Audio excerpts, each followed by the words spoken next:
Daily. Taste the Daily.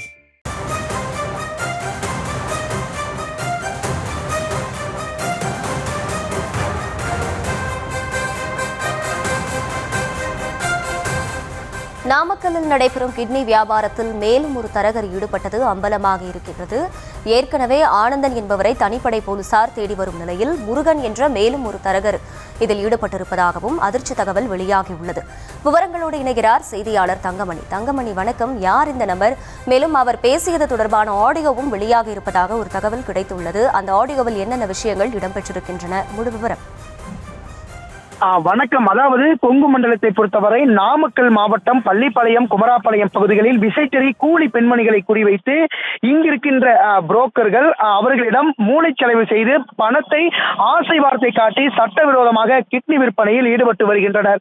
தொடர்ந்து இந்த kidney விற்பனை குறித்து தொடர்ந்து நியூஸ் தமிழ் தொலைக்காட்சியில் செய்திகள் ஒளிபரப்பப்பட்ட நிலையில் தொடர்ந்து நாமக்கல் மாவட்டம் பள்ளிப்பாளையம் அன்னை சத்யநகர் பகுதியைச் சேர்ந்த புரோக்கர் ஆனந்த் என்ற நபர் இந்த பகுதியிலேயே சுமார் 5க்கும் மேற்பட்ட பெண்மணிகள் இடமிருந்து அந்த கிட்னியை விட்டுள்ளார். இதனைத் தொடர்ந்து தற்போது சுகாதாரத்துறையினர், வருவாய்த்துறையினர், காவல்துறை போன்ற அதிகாரிகள் தொடர்ந்து விசாரணையில் ஈடுபட்டு வரும் நிலையில நேற்றைய தினம் சுகாதாரத்துறை இணை இயக்குநர் தலைமையிலான குழுவினர் இந்த கிட்னி விற்பனை சம்பந்தமாக விசாரணையில் மேற்கொண்டு வந்தனர். தொடர்ந்து தற்போது புரோக்கர் ஆனந்த் என்பவன் தலைமறைவாக இருக்கின்ற நிலையில் தற்போது மேலும் ஒரு திடுக்கிடும் தகவல் என்பது வெளியாகி இருக்கின்றது. இந்த பள்ளிப்பாளையம் அன்னை சத்யநகரினை பொறுத்தவரை இவர் மட்டும் இடைத்தரகராக செயல்படவில்லை. மற்றொரு நபர், இவர் பெயர் முருகன் என்பது குறிப்பிடத்தக்கது. இந்த முருகன் என்பவர் கடந்த சுமார் 10 ஆண்டுகளாக இந்த சட்டவிரோத கிட்னி விற்பனையில் ஈடுபட்டு வருகிறார். அதே சமயத்தில் தொடர்ந்து இவர் நாமக்கல் மாவட்டம் மட்டுமின்றி அருகில் இருக்கின்ற ஈரோடு மாவட்டம் கருங்கல்பாளையம், வீரப்பஞ்சத்திரம், பெரிய சேமூர்,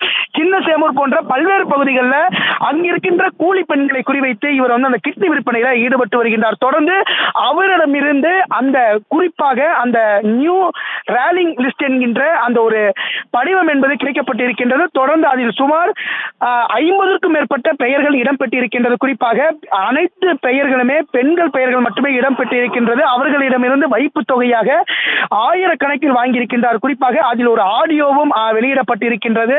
இது மாதிரியான ரத்த வகையில இருக்கின்றது. இதற்கு இவ்வளவு அமௌண்ட் 80,000 ரூபாய், இவருக்கு இவ்வளவு பணம் தர வேண்டும் என்கின்ற இவர் மற்றொரு தரகரிடம் பேசிய ஆடியோ என்பது தற்போது வெளியிடப்பட்டிருக்கின்றது. ஆனந்த் மட்டும்தான் இந்த பள்ளிப்பாளையத்தில் புரோக்கர் இடைத்தரகராக செயல்பட்டார் என்ற ஒரு செய்தி நிலையில தற்போது இந்த முருகனும் தற்போது சட்டவிரோத கிட்னி விற்பனையில ஈடுபட்டு இருக்கின்றார். இவரும் தற்போது அவருடைய வீட்டினை பூட்டிவிட்டு தலைமறைவாக இருக்கின்றார். தொடர்ந்து செய்திகள் வெளியாகி வரும் நிலையில இங்க நாமக்கல் மாவட்டத்தில் இருக்கின்ற பல இடைத்தரகர்கள் தற்போது தலைமறைவாக இருக்கின்றனர்.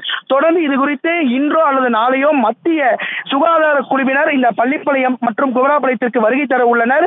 இவரையும் தாண்டி இந்த நாமக்கல் மாவட்டத்தில் பல சட்டவிரோத கிட்னி விற்பனையில் ஈடுபடுகின்ற அந்த புரோக்கர்கள் இருக்கின்றார்கள். தொடர்ந்து காவல்துறையை உரிய நடவடிக்கை எடுத்து இந்த புரோக்கர்களை கைது செய்தால் மட்டுமே இந்த பின்னணியில் எந்தெந்த மருத்துவமனை சிக்கும், எத்தனை நபர்கள் இந்த கிட்னி விற்பனையில் ஈடுபட்டிருக்கின்றனர், எத்தனை ஆண்கள், எத்தனை பெண்கள் அப்படிங்கிற ஒரு முழுமையான தகவல் ஈடுபடும். இந்த கிட்னி விற்பனை தமிழகத்தில் மட்டும் நடைபெறுகிறதா அல்லது வேறு ஏதேனும் மாநிலமா, வெளிநாடுகளுக்கும் இந்த கிட்னிகள் விற்கப்படுகிறது என பல்வேறு தகவல்கள் வெளிவரும். தொடர்ந்து இந்த முருகன், ஆனந்த் போன்ற பல்வேறு நபர்கள் இந்த கிட்னி விற்பனையில் புரோக்கராக செயல்பட்டு இருப்பது குறிப்பிடத்தக்கது. நன்றி தங்கமணி. நாமக்கல் சுற்றுவட்டார பகுதிகளில் கிட்னி வியாபாரம் நடைபெறுவது தொடர்பாக நியூஸ் தமிழ் ஆதாரங்களுடன் செய்தி வெளியிட்டிருந்தது. அதன் அடிப்படையில் தற்போது தீவிர விசாரணையானது முடுக்கிவிடப்பட்டிருக்கிறது. தொடர்ந்து தனிப்படை போலீசார் ஆனந்தன் என்ற தரகரை தேடி வரக்கூடிய வேளையில் திருட்டில் முருகன் என்ற மேலும் ஒரு தரகர் சிக்கியிருப்பதாகவும் தகவல் வெளியாகி இருக்கிறது. தற்போது அவர் பேசிய ஆடியோ வெளியாகி உள்ள நிலையில் அதனை கேட்கலாம். சுமதி கிட்ட பி கேட்டிருக்கிறேன். அது என்னன்னு பார்த்து அவங்க டோனருக்கு 5 ரூபாயும் அவங்களுக்கு 80 ரூபாயும் கேட்டாங்க. சரி ரைட்டு, பூரா கூட கொடுத்தாலும் பரவாயில்ல, ஏன்னா அவங்க டோனர் சைடில் 5.5 கேட்டாங்க. இப்போ 5 தான் கேட்குறாங்க. அவங்களுக்கு 5ம் இவங்களுக்கு 80ம் கொடுத்துடலாம்.